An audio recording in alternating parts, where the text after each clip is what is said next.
کارے جہاں دراز ہے سے ایک چیپٹر، کجا پیل تن اور کجا پائے مور۔ 500 برس سے محلہ سادات اس سبز جھیل کے کنارے آباد ہے۔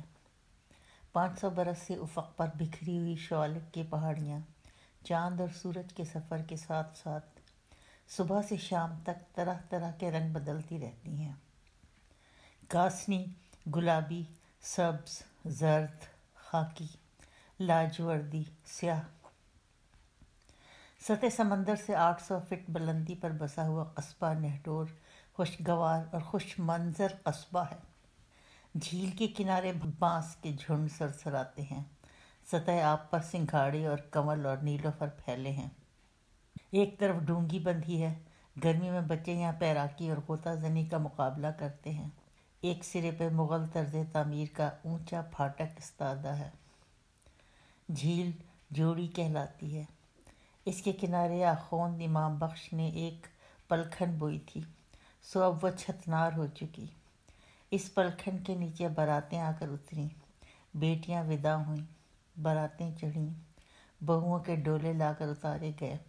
اول منزل کے لیے ابد کے مسافر بھی یہیں سے اٹھائے جاتے ہیں۔ پلکھن کی چھاؤں اہل محلہ کے لیے کلب گھر کا کام دیتی ہے۔ ہمارے فری مشن اس کے سائے میں مجلس آرائی کرتے ہیں۔ گرمیوں کی دوپہروں میں جب دور سے پنچکی کی آواز آتی ہے، آم کے باغوں میں رہٹ چلتے ہیں اور کوئل کوکتی ہے، اس وقت یہاں کھری کھاٹوں پر چھڑکاؤ کر کے لوگ باغ تکیوں کے سہارے نیم دراز دور کی کوڑی لاتے ہیں۔ غدر کے زمانے میں یہاں کبھی ہجوم رہتا تھا، کبھی بالکل سناٹا۔ زخمیوں کے کھاٹ جراح اور طبیب کے انتظار میں یہاں لا کر رکھے جاتے۔ اسی چھتنار کے نیچے بہت سے جیالوں نے دم توڑا۔ ابھی طرفین سے بندوقیں بند نہیں ہوئیں، باغی جہاں تہاں نہتہ فرنگی ملتا ہے مار ڈالتے ہیں۔ گو جانتے ہیں پکڑے گئے تو پھانسی سے مفر نہیں۔ دار پر کھینچنے کو یہ بد نصیب سربلندی کے نام سے یاد کر رہے ہیں۔ تلاوت قرآن کرتے کھٹ کھٹ پھانسی کی سیڑھیاں چڑھ جاتے ہیں۔ بعض روتے اور واویلا کرتے ہیں، میدان حشر کا سما ہے۔ سنسان گرمیوں میں لوگ قضا کے منتظر بیٹھے ہیں۔ جنوری 1858 کی اس یخ بستہ رات ایک سایہ کچے راستے پر نمودار ہو کر جھیل کی سمت بڑھا۔ نہ جانے کن دھندلکوں سے نکل کر آ رہا تھا، منہ دلائی میں چھپائے تالاب کے کنارے آن پہنچا۔ دور جولاہوں کی جھونپڑیوں پہ کوہرا تیر رہا تھا۔ ایک جنگم یعنی جین سادھو ڈنڈا سنبھالے کھڑاؤں پہ کھٹ کھٹ کرتا پگ ڈنڈی پر سے گزرا۔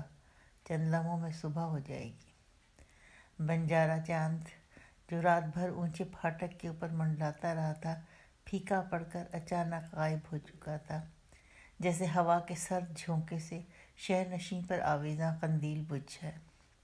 سارے میں بڑا دہشت ناک سناٹا طاری تھا۔ سوتا سب سنسار، جاگتا پاک پروردگار۔ شخص نامعلوم پھاٹک میں داخل ہوا، چند قدم آگے بڑھ کر ایک شاندار ڈیوڑی پر پہنچا۔ محیب چوبی دروازے پر دستک دی۔ نزدیک کی گلی میں کوئی کھانسا۔ شخص نامعلوم نے چوکنے ہو کر چاروں طرف دیکھا، دوبارہ دستک دی۔ چند منٹ بعد اندر کنڈی کھڑکھڑائی، جیسے گھپ اندھیرے میں کوئی بڑی دقت اور خوف کے ساتھ تالا ٹٹولتا ہو۔ ایک نسوانی آواز بڑبڑائی، جلتو جلالتو۔ کواڑ کی درز میں سے ماما نے باہر جھانکا، صاحب کمال تو۔ آواز حلق میں پھنس گئی۔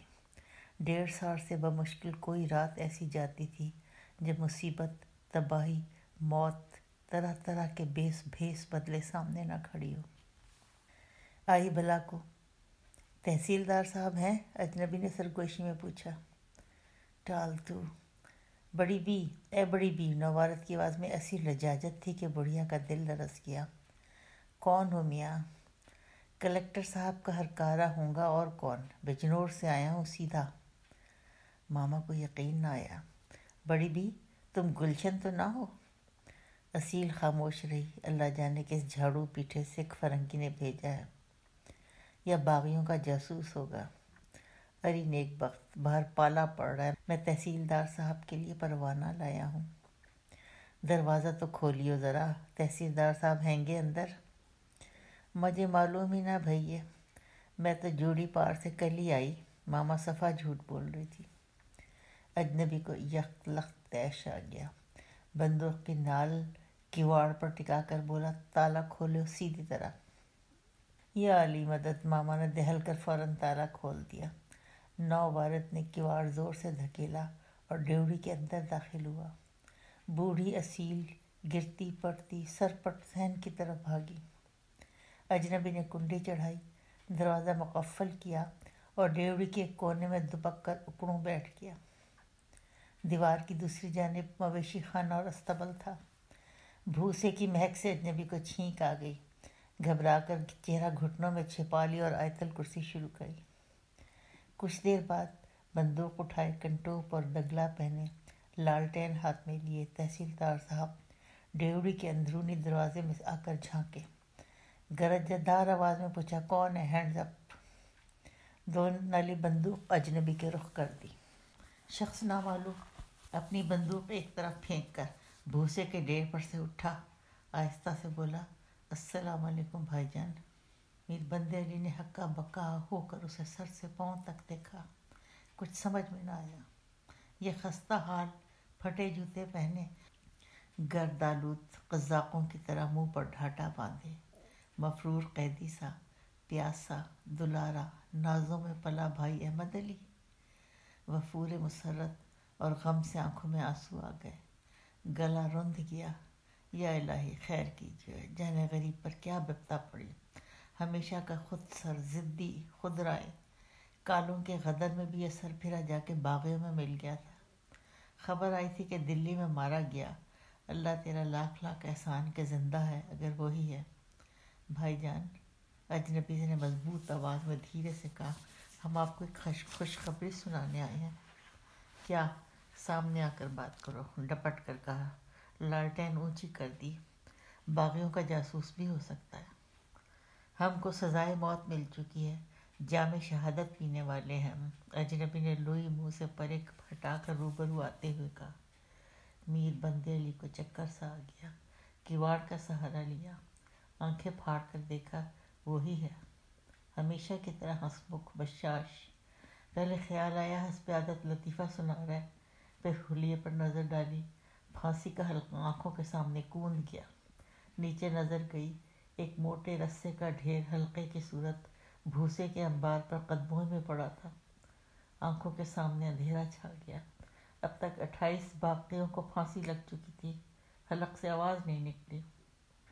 شخص مذکور نے بڑے اطمینان اور بشاشت سے سرگوشی میں گفتگو جاری رکھی، بھائی جان، قصہ دراصل یہ ہے کہ ہم جیل خانے سے نکل بھاگے۔ پھانسی تو پچھلے مہینے لگنے والی تھی ہمیں، مگر ہم نے تہیہ کر لیا کہ کسی نہ کسی طرح ایک بار گھر آ کر آپ سب کو خدا حافظ کہہ لیں، بھابھی اور بچوں سے رخصت ہو لیں تو بہتر ہوگا۔ ہماری تہذیب کے بڑے بھائی سے یہ تھوڑا ہی کہہ سکتے تھے کہ اپنے بیوی بچوں سے بھی رخصت ہو لیں۔ بی بی اور بڑا لڑکا سید جلال الدین حیدر عین اس وقت اندر دالان میں روئی کے پردوں کے پیچھے محو خواب تھے۔ بیچاروں کو کیا پتا کہ باہر کس قدر خوفناک ڈرامہ ہو رہا ہے۔ پھانسی کا سزا یافتہ شوہر اور باپ ڈیوڑی میں موجود ہے۔ چھوٹی بھابھی جان کی طبیعت اب کیسی ہے؟ نارمل آواز میں بات جاری رکھی، گویا قید فرنگ سے نکل بھاگنا اور واپس کال کوٹری میں جانے کا ارادہ رکھنا روزمرہ کی معمولی باتیں ہیں۔ یہاں تک کیسے آئے؟ بندے علی نے بجھی ہوئی آواز میں سوال کیا۔ لالٹین زمین پر رکھ دی۔ بڑی ترکیب سے فرار ہوئے، لمبی داستان ہے، پھر کبھی سنائیں گے۔ اچانک خاموشی، پھر کبھی سنائیں گے؟ اجل تو بریلی جیل میں منتظر ہے۔ بہرحال بات پھر شروع کی۔ پاپ پیادہ آئے، چھپتے چھپاتے، بڑی مشکلوں سے گاگن پر پہنچ کر راستہ ہی بھول گئے۔ نقشہ بدلا بدلا سا نظر آیا، ہر طرف کھنڈر اور ملبے اور راکھ کے ڈھیر۔ بڑی غارت گری رہی یہاں۔ رات ہم نے عیدگاہ والے جنگل میں سوتے جاگتے گزاری، خیریت رہی۔ اللہ کا شکر، اگر راہ میں کہیں پکڑ لیے جاتے سخت کوفت ہوتی۔ آپ کی زیارت نہ کر پائے، بھائی صاحب اور دلہن بھابھی کیسی ہیں؟ یہ دونوں سینئر بھابیاں میر صاحب کی پہلی 2 بیویاں تھیں۔ سر بلندی سے پہلے ہم سوچے کہ اب جا کر میرا بندے لے کے حواس ذرا قائم ہوئے۔ یک بارگی طیش آ گیا۔ دبی آواز میں دانت پیس کر بولے، سر بلندی کا بچہ، میاں صاحب زادے جام شہادت نوش کرنے چلے ہیں۔ احمق اللذین، سارے سورماؤں غازیوں کا حشر دیکھ لیا، آنکھیں نہیں کھلی۔ زمانے بھر کا بے وقوف، خبط الحواس، خبردار جو تختے کا نام لیا۔ ایسی طبیعت صاف کروں گا سارا شوق شہادت ہوا ہو جائے گا۔ یہ فرما کے شیخ سے مذکور کا ہاتھ پکڑ کر گھسیٹتے ہوئے صحن چمن کے اندر لے گئے۔ وہاں سے زنان خانے کی ڈیوڑی میں پہنچے۔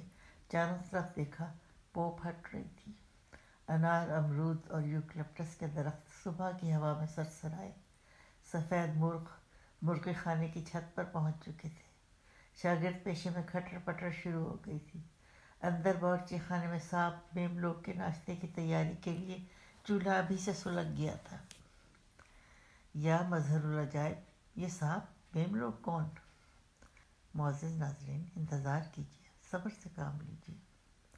میر صاحب چھوٹے بھائی کو اسی طرح گھسیٹتے زنانے صحن میں آ کر ایک چور دروازے کی طرف لپکے جو ایندھن کے گودام کے عقب میں پوشیدہ تھا۔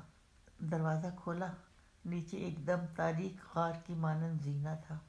ٹٹولتے ٹٹولتے اس کی سیڑھیوں پر قدم رکھا، پیچھے پیچھے دم بخود بھائی، ہاتھ ان کی مضبوطی سے اپنے گرفت میں رکھا کہ کہیں صاحبزادے ایک قلانچ بھر کے پھر بھاگ نہ نکلے۔ انسانی دماغ کا کیا بھروسہ، نہ اس کی کوئی تھا، کیا کچھ نہیں کروا بیٹھتا۔ پچھلے 1.5 سال میں جو کچھ ملک میں ہوا وہ لوگوں کی الٹی سمجھ ہی کی وجہ سے تو ہوا۔ زینہ اتر کر تہ خانہ تھا، اندھیرا گھوپ، صرف ایک موقع کے نیچے روشنی کی رمق نظر پڑی۔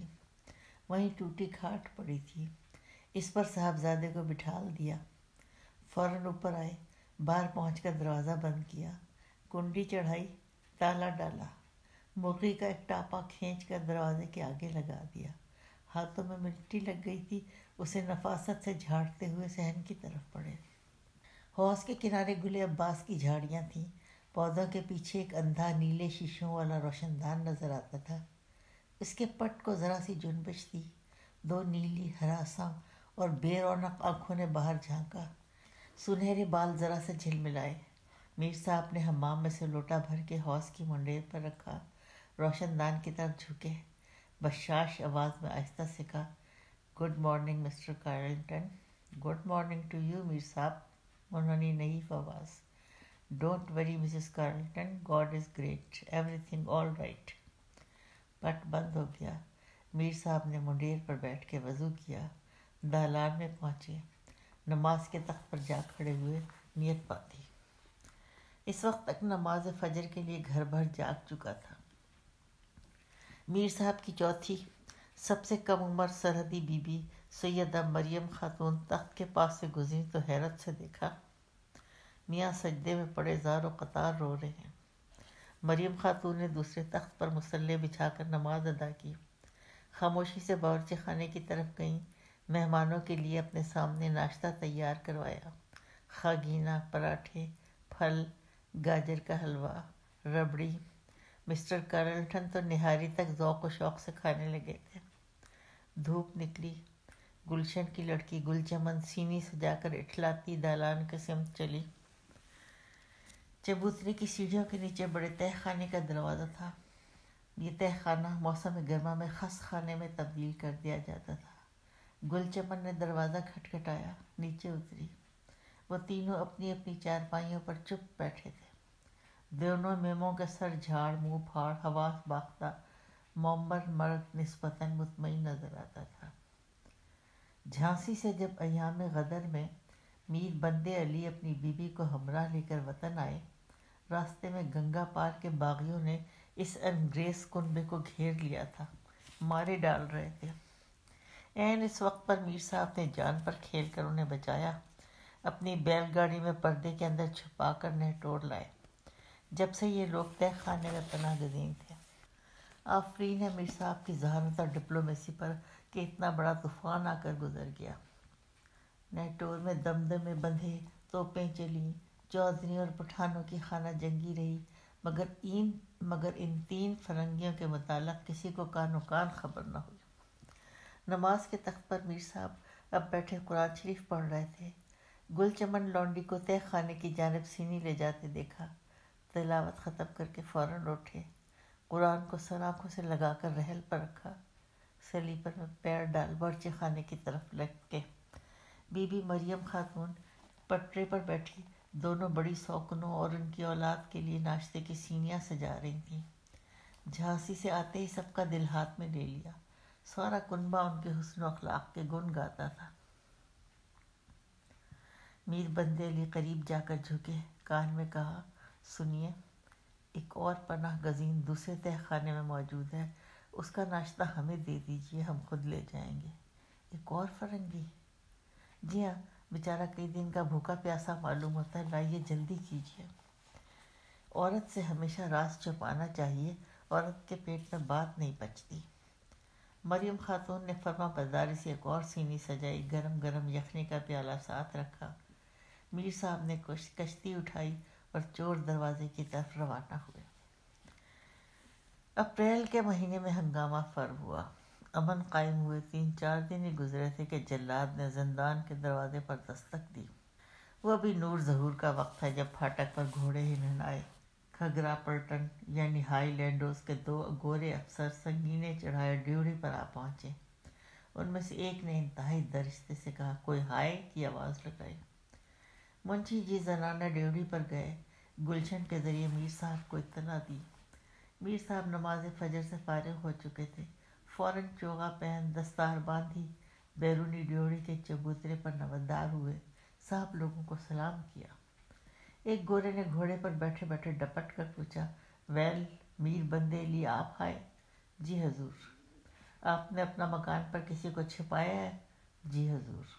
گوروں نے تعجب سے ایک دوسرے کو دیکھا اور گھوڑوں سے اتر آئے۔ کون ہے؟ کدھر آئے؟ اندر تشریف لائیے۔ میر صاحب پردہ کرا کے دونوں کو زنانے صحن میں لے گئے۔ نیم تاریک زینہ اتر کر بڑے تہ خانے میں پہنچے۔ Well damn, I never, goodness gracious, گوروں نے کہا۔ What the bloody hell, God save the queen, Mr Carlton نے نعرہ لگایا۔ مسز فلورا کارلٹن اور ان کی بھانجی مس جولیا تھارن غش کھا کر گر پڑیں۔ میر بندے علی کمر کے پیچھے ہاتھ باندھے مونچھوں میں مسکراتے رہے۔ گوروں نے چرٹ سلگائے، خود کو کچھ بے وقوف سا محسوس کیا۔ خفت مٹانے کے لیے میر صاحب کو ایک چرٹ پیش کیا۔ نو تھینک یو سر، ہم محض پیچوان کے آدمی ہیں، آپ کے لیے منگوایا گیا؟ او نیور مائنڈ، ایک گورے نے جز بز ہو کر کہا۔ دوسرا گورا زیادہ خرانٹ تھا، اپنے ساتھی سے بولا، I still believe that our information is correct. This crafty old man is making a bloody fool of us. پناہ گزین مسسٹر کارلٹن نے آنکھ سے اشارہ کیا کہ ان کے معزز میزبان انگریزی خوب سمجھتے ہیں۔ وہ ان کا بے حد ممنون احسان تھا، جان بچائی تھی اور اتنا عرصہ کس قدر آرام و آسائش سے مہمان رکھا تھا۔ نئی فتح کی وجہ سے گوروں کا دماغ آسمان پر تھا۔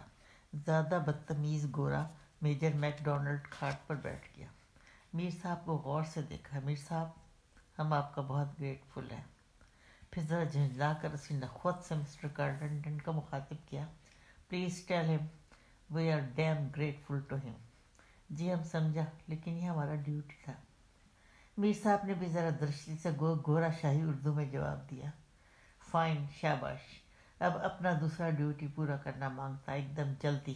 میجر میک ڈونلڈ نے کہا، حکم۔ دل دھک سے رہ گیا، بکرے کی ماں کب تک خیر منائے گی۔ باغی احمد علی کو پیش کرنا مانگتا بھی ایک دم۔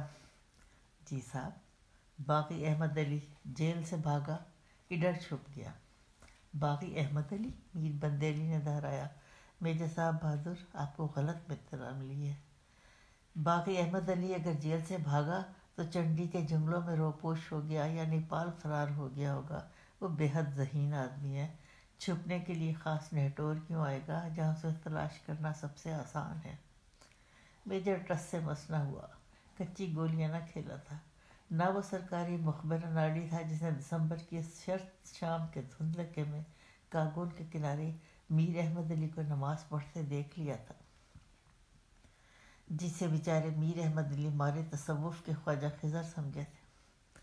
گل چمن مریم خاتون کے شیر خوار بچے عزیز حیدر کو گود میں لیے اپنے سامنے سے گزری۔ بچے کو دیکھ کر ماں میرے بندے علی کے دل میں خیال کودا، خداوند کریم دوسری اولاد دے سکتا ہے، دوسرا بھائی البتہ نہ ملے گا۔ فوراً اوپر گئے، عزیز حیدر کو گود میں لیا، واپس تہہ خانے میں آئے، پھر بڑے روب سے بولے، صاحبان آپ جانتے ہیں ہم کون ہیں؟ جانتا ہے، آپ ریٹائرڈ تحصیلدار اور زمیندار ہیں، اور کون ہے؟ میجر میک ڈونلڈ نے ترشی سے جواب دیا۔ دوسرے گورے نے، جو میجر کی بدتمیزی سے نادم تھا، اخلاقاً اضافہ کیا، گورنمنٹ جانتا ہے آپ لوگ روہیلا کنٹری کا بیرن بھی رہ چکا ہے۔ میر صاحب نے سر ہلایا، ٹھیک ہے، مگر آپ کو ایک اور بات معلوم نہیں؟ کیا؟ ہم لوگ، ڈرامائی انداز میں فرمایا، ہم لوگ ایک دم پکا محمڈن لوگ ہیں۔ او ویل سو، محمڈن لوگ جھوٹی قسم نہیں کھاتا۔ پناہ گزین مسٹر کارلٹن نے فوراً میزبان کی ہاں میں ہاں ملائی۔ یہ واقعہ تھا کہ یہ اہل ہند، خصوصاً نیٹو جینٹری، ہندو مسلمان آن پر جان دیتے تھے، پان کے بیڑے اٹھا کر عجیب عجیب قسمیں کھاتے تھے۔ قسم کی ان کے ہاں شدید اہمیت تھی، بے تکے لوگ تھے، اب تک سمجھ میں نہ آئے۔ ہم لوگ جھوٹی قسم ہرگز نہیں کھاتا۔ میر بندے علی نے اب گویا باقاعدہ نفسیاتی جنگ شروع کی۔ گورے کچھ قائل اور ڈھل مل یقین نظر آئے۔ ایام غدر میں نے حریفوں اور وفاداروں دونوں کی عجیب و غریب ذہنیتوں اور انوکھی اخلاقی اقدار کا بخوبی اندازہ ہو چکا تھا۔ میر بندے علی نے بات جاری رکھی، اور ہم لوگ تو جھوٹ بول ہی نہیں سکتے۔ اب انہوں نے عزیز حیدر کو جلاد کے سامنے پیش کیا، پل کی پل کو آنکھیں بند کیں اور کہنا شروع کیا، صاحب یہ ہمارا بیٹا ہمیں جان سے زیادہ پیارا ہے۔ آپ اگر صاحب اولاد ہیں، اور ہم اس بچے کی جان کر قسم کھا کر کہتے ہیں کہ باغی احمد علی جو ہمارا حقیقی چھوٹا بھائی ہے اس حویلی میں موجود نہیں۔ ہمیں اس کے متعلق کوئی علم نہیں، کہاں ہے، کس حال میں ہے۔ جب خدر شروع ہوا اس سے بھی 2 سال قبل اسے آخری بار دیکھا تھا۔ اگر آپ اس قسم کا اعتبار کرتے ہیں تو ٹھیک ہے، ورنہ آپ اس ملک کے، ہم سب کی زندگیوں اور قسمتوں کے مالک اور مختار ہیں۔ اندر تشریف لے چلیے، حویلی کی تلاشی لے لیجیے۔ میجر میک ڈونلڈ پسپا نظر آیا، رومال سے منہ پونچھا۔ مسٹر کارلٹن اور دونوں مہموں سے گٹ پٹ کرنے لگیں۔ تینوں میر صاحب کے حسن سلوک اور شرافت اور راست بازی کی تعریف کے دریا بہا رہے تھے۔ چند لمحوں میں پانسا پلٹنے والا تھا۔ یہ ظالم میجر اندر جلا کر تلاشی لے گا یا قائل ہو کر واپس چلا جائے گا۔ میر بندے علی بچے کو گود میں لیے تھک کر ایک مونڈھے پر بیٹھ گئے، آنکھیں بند کر لیں، جس طرح ڈوبتے ہوئے انسان کی نظروں کے سامنے اس کی ساری زندگی کے واقعات کون جانتے ہیں۔ میر صاحب نے اپنی حیات مستعار کا جائزہ لیا، سرکار انگلیشیا کی انتہائی نیک نامی سے ملازمت کی۔ آج یہ ٹچا فوجی اس بدتمیزی سے پیش آ رہا تھا کیونکہ گو ہم ان کے وفادار رہے، مگر باہر کے مفدو غلام قوم ہیں۔ زمانے نے کیا کچھ نہ دکھایا۔ اکبر شاہ صاحنی کا عہد، جب مدرسہ مسجد فتح پوری میں مولوی بنے، ملازمت ملی، باپ کے زمانے کی بگڑی ہوئی مالی حالت کو بنایا، زمینداری کا انتظام درست کیا، ایک بار پھر فارغ البالی کا منہ دیکھا، نئے مکان بنوائے، شادیاں کی۔ اللہ تعالیٰ نے ہر طرح کی نعمتوں سے نوازا اور ایسی کڑی آزمائش میں بھی ڈال دیا، اس کی قدرت کے کھیلنے آ رہے ہیں۔ بندہ مجبور محض ہے، دم مارنے کی مجال نہیں۔ معجزہ ہو گیا۔ میجر میک ڈونلڈ نے کھڑے ہو کر مسافے کے لیے ہاتھ بڑھایا۔ میر صاحب، ہم آپ کی قسم کا ٹرسٹ کرتا ہے، اور آپ نے اس آنریبل فیملی کی جان بچائی ہے۔ ہم سمجھتا ہے مخبر ہم کو غلط خبر بولا، ہم آپ سے معافی مانگتے ہیں۔ Good by and good luck. ایک اور پرجوش مضافہ۔ فرنگی کنبے کو ساتھ لے کر دونوں گورے حویلی نہٹور سے رخصت ہوئے۔ ناظرین، باتمکین، یہ امر عجیب ہے کہ سید عزیز حیدر، جس کی جان کی جھوٹی قسم باپ نے کھائی تھی، چند روز بعد ہی اللہ کو پیارا ہو گیا۔